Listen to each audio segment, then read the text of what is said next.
ईश्वर है या नहीं, कुछ तो है जो हमारी सोच से बहुत बड़ा है। कम से कम 3.2 अरब अक्षर लिखे होते हैं। तो मुझे ऐसा लग रहा था कि भगवान स्वयं कुछ लेटर्स के रूप में, कुछ अक्षरों के रूप में मुझसे बातें कर रहे हैं।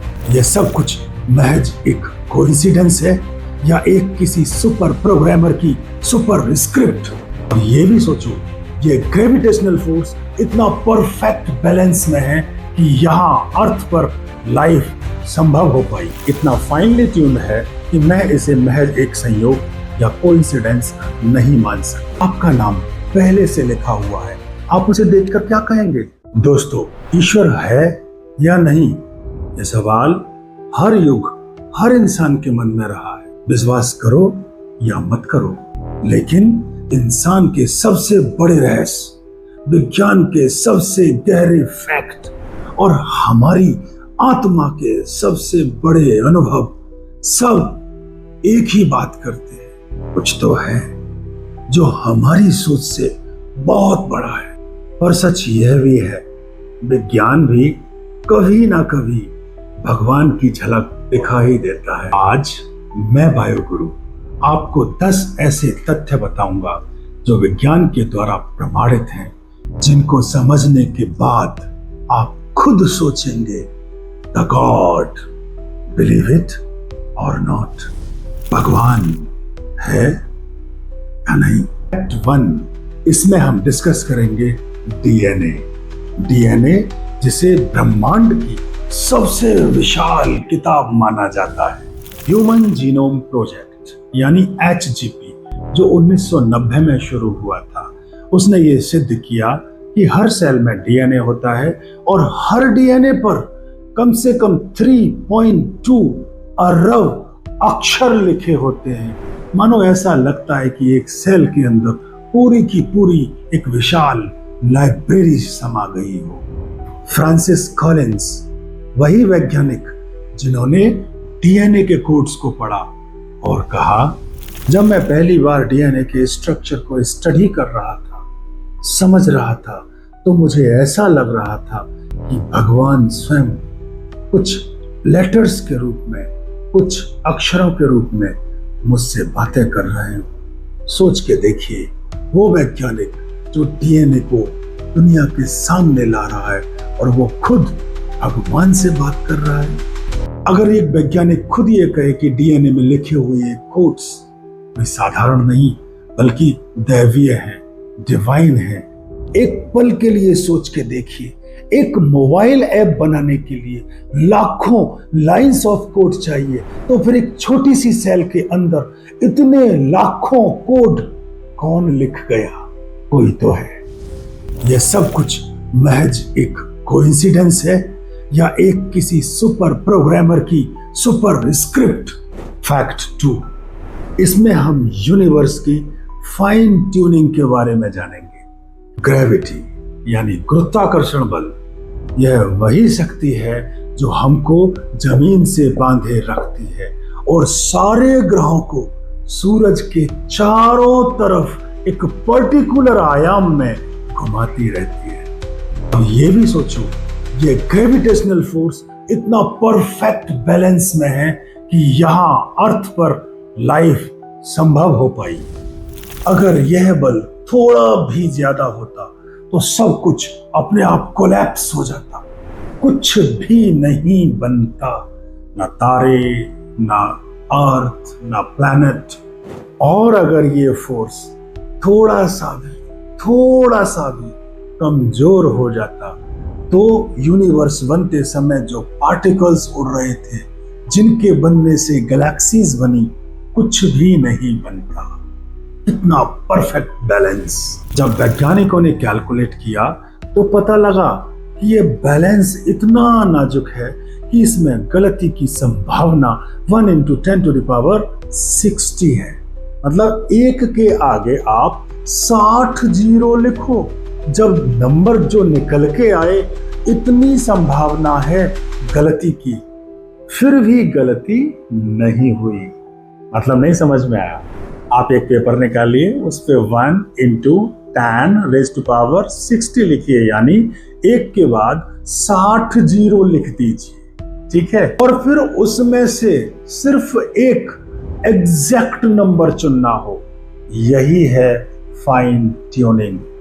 1 के बाद 60 जीरो पढ़ना भी असंभव है, उसमें से एक नंबर चुनना है। अगर वो नंबर का इधर चुन गया तो ये बैलेंस बिगड़ जाएगा। किसने चुना? Nobel prize physicist Charles Townes ने कहा था कि ये यूनिवर्स इतना फाइनली ट्यून है कि मैं इसे महज एक संयोग या कोइंसिडेंस नहीं मान सकता। मतलब इतने परफेक्ट बैलेंस को कोइंसिडेंस या सिर्फ एक एक्सीडेंट कहना बहुत मुश्किल है। चलिए मैं आपको एक एग्जांपल से समझाता हूँ। सपोज करिए आप कहीं पर घूमने गए हैं जहां पहले कभी नहीं गए, ठीक है, और वहां पर आप एक होटल में पहुंचे। वहां आप देखते हैं कि होटल के एक कमरे के ऊपर आपका नाम पहले से लिखा हुआ है। आप उसे देखकर क्या कहेंगे? क्या आप कहोगे वाओ क्या इत्तेफाक है, या फिर कहोगे किसी ने जानबूझकर मेरा नाम इस होटल के कमरे पर लिखा है? बस ऐसा ही कुछ इस यूनिवर्स के साथ होता है। यहां भी सब कुछ ऐसा परफेक्ट है कि जिसे किसी ने आपके लिए पहले से ही डिजाइन कर रखा हो। फैक्ट 3, मानव का मस्तिष्क सुपर कंप्यूटर। आपके सिर के अंदर बैठा है सबसे बड़ा सुपर कंप्यूटर, यानी आपका दिमाग। हमारे दिमाग के अंदर लगभग 86 अरब न्यूरॉन होते हैं और एक न्यूरॉन 1000+ कनेक्शंस बना सकता है, यानी ट्रिलियंस ऑफ सर्किट्स। कुल कनेक्शंस की गिनती इतनी ज्यादा है कि पूरे ब्रह्मांड का नेटवर्क भी हमारे दिमाग के नेटवर्क के सामने छोटा पड़ जाए। गूगल और नासा के सुपर कंप्यूटर भी हमारे दिमाग की पावर को छू तक नहीं पाए हैं। तो क्या महज ये एवोल्यूशन का खेल है या फिर किसी डिवाइन इंजीनियर की क्रिएशन?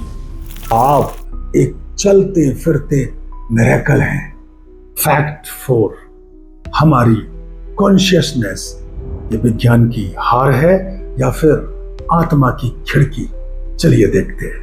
जो बायोलॉजी है ना, ये न्यूरॉन्स की एक्टिविटी तो माप सकती है, इनको तो मेजर कर लेगी, लेकिन I feel love, I exist, ऐसा एक्सपीरियंस कोई मशीन नहीं समझा सकती। एक वैज्ञानिक हैं डेविड चामर, इन्होंने इसको हार्ड प्रॉब्लम ऑफ कॉन्शियसनेस कहा, क्योंकि वो खुद ही नहीं समझ पाए।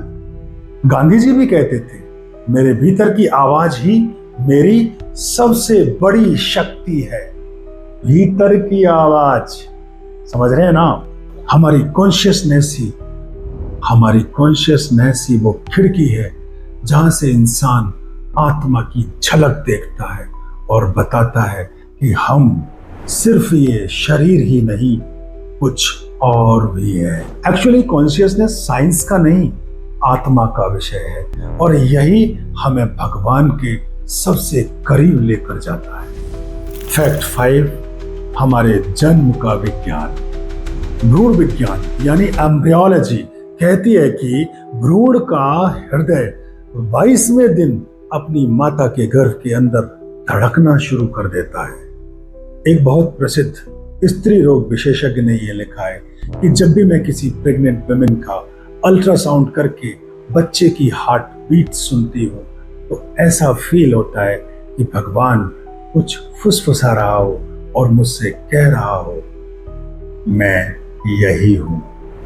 2 सेल से मिलकर एक ह्यूमन का निर्माण हो जाना, यह महज बायोलॉजी नहीं हो सकती, यह डिविनिटी की पोएट्री है।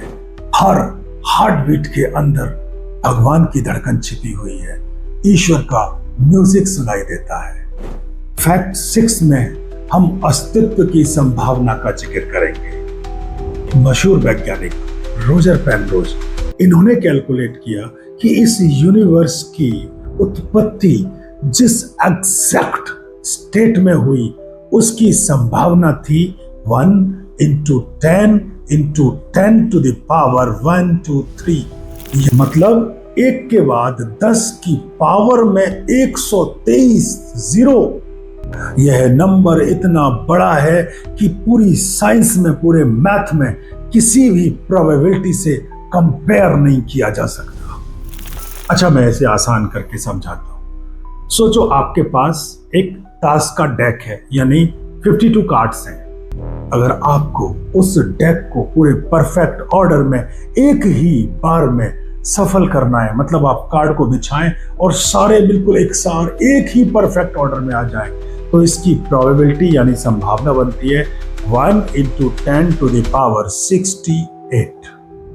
मतलब पूरे के पूरे 52 ताश के पत्ते बिल्कुल ऐसे परफेक्ट लग जाएंगे पूरी टेबल पर, जैसे किसी ने चुन चुन कर लगाए हो और आप ऐसे करके फेंक के लगा रहे हो। इसकी संभावना इतनी बनती है।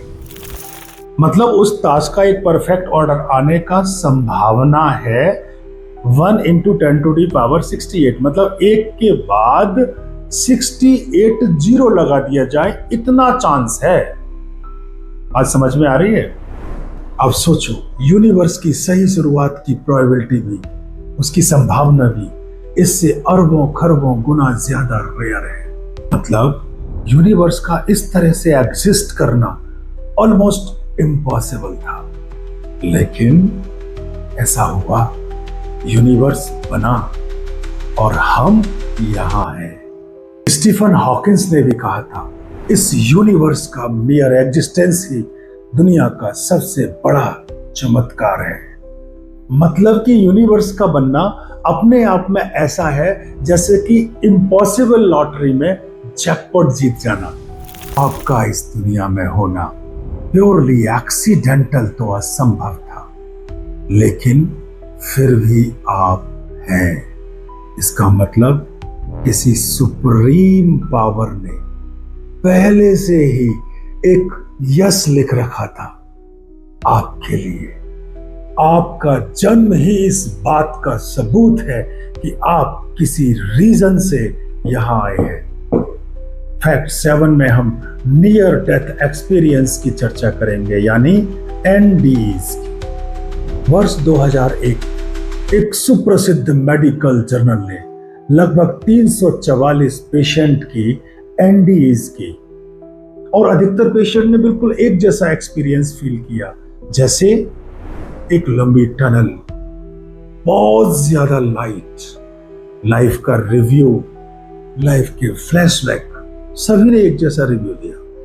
उन्होंने बताया कि उन्होंने अपनी लाइफ का ऐसा फ्लैशबैक देखा जैसे कोई मूवी एक ही पल में रिवाइंड हो गई हो और चल गई हो। जब किसी का ब्रेन डेड हो और एक्सपीरियंस फिर भी मिल रहे हैं, क्या ये आत्मा का सफर नहीं है?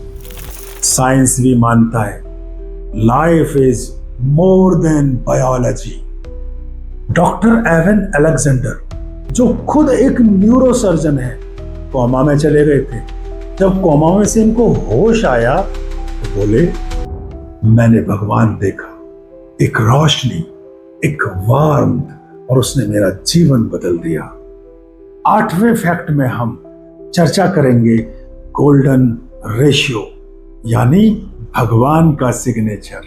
मैथ में एक मैजिक नंबर है 1.618। इसे गोल्डन रेशियो या डिवाइन रेशियो कहा जाता है।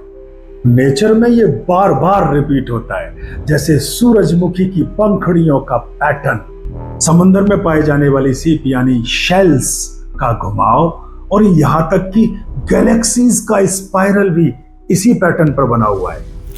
हर जगह ये सेम प्रोपोर्शन में दिखता है। सोचो, आप एक आर्टिस्ट हैं और आप जब भी पेंटिंग बनाते हैं, अपनी हर पेंटिंग पर नीचे अपना सिग्नेचर जरूर करते हैं, ताकि लोग समझ जाएं कि ये पेंटिंग आपके ही द्वारा बनाई गई हो। क्या हो जाए? लोग समझ जाएं कि आपने बनाई है। ठीक वैसे ही नेचर भी अपनी हर कृति पर गोल्डन रेशियो का सिग्नेचर छोड़ती है। मतलब फूल, पेड़, जानवर, इंसान, पौधे, सब पर वो डिवाइन गणित लिखा हुआ है। लियोनार्डो दा विंसी ने भी विट्रुवियन द मैन बनाते समय कहा था। अब आप कहेंगे कि ये विट्रुवियन मैन क्या है?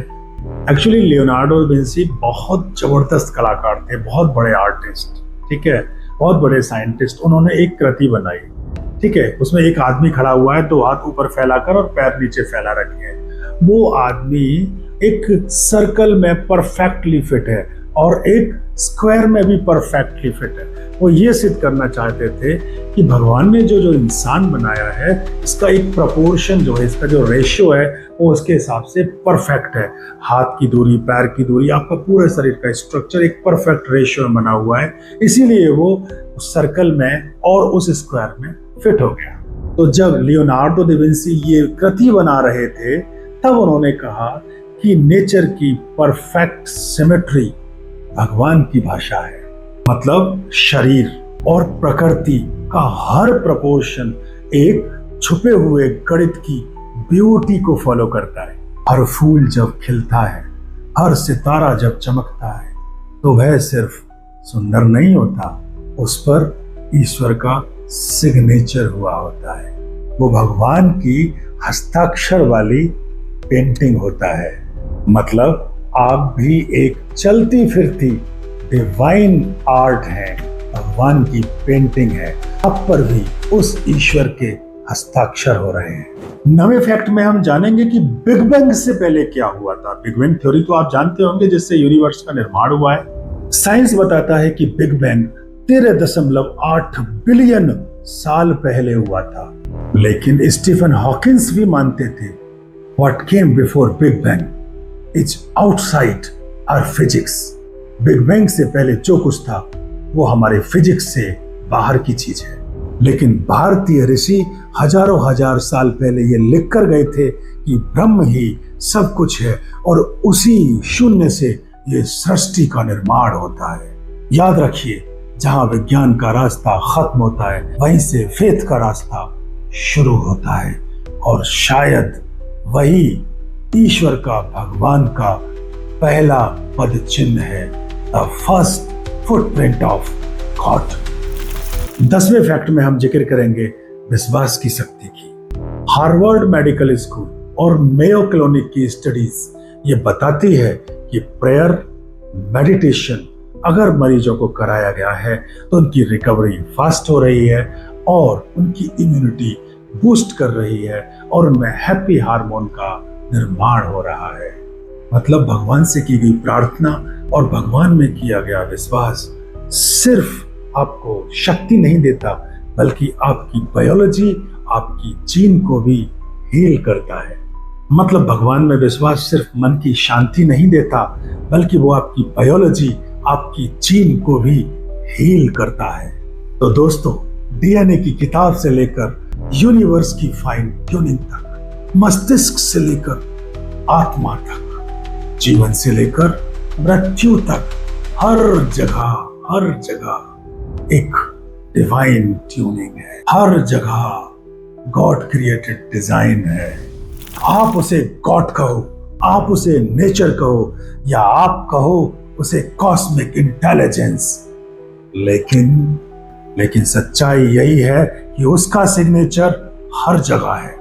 सवाल यह नहीं है कि भगवान है या नहीं, सवाल तो यह है कि आप अपनी आंखें खोलकर उसे देखने को तैयार हैं या नहीं। मैं हूं मायागुरु, आपके साथ और विज्ञान के साथ भी। जागो, सोचो और खुद को पहचानो।